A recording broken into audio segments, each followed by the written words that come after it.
मदनी महबूब मिठो रंग लाए थो मीराद जी महफिल के मदनी महबूब मिठो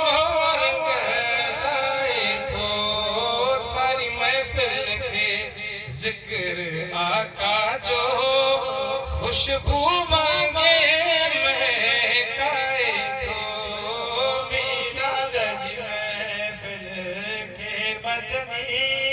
महबूब मिठो रंग लाए थो मीराद जी महफिल के मदनी महबूब मिठो रंग लाए थो तमाम सब हुक्म हलिया आयो पते करे बाबा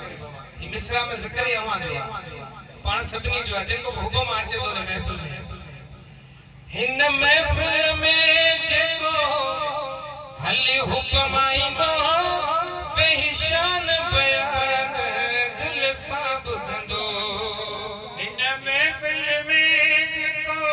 हली हुक्म आईंदो वेही शान बयान दिल सां ॿुधंदो हो रब पाक हुने सां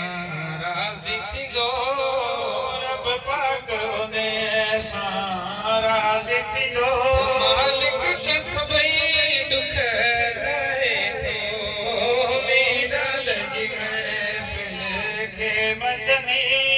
महबूब मिठो रंग लाए थो सारी महफिल के जिक्र आका जो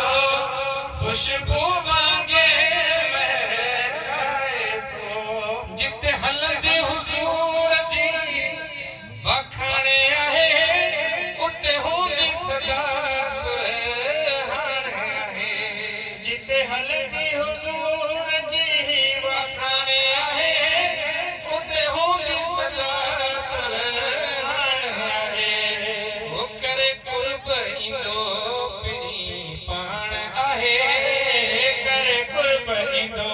साईं पाण आहे अची कदम करीम घुमाए थो मीराद जी महफिल के मदनी महबूब मिठो रंग लाए थो आया आस करे प्रीतम पेर भरे सरकार तनी ते थो नजर करे आया आस करे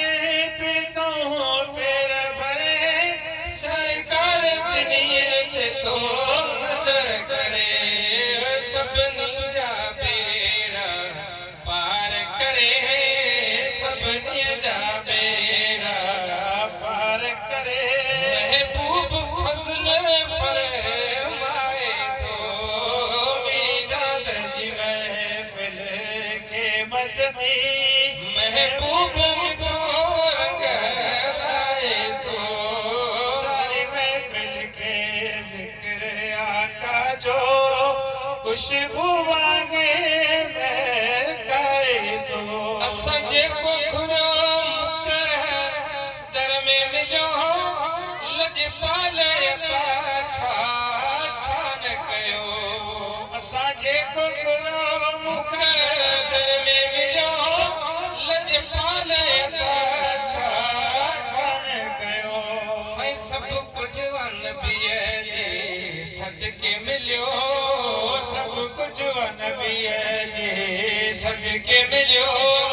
चई पीर चंगल शाह ॿुधाए थो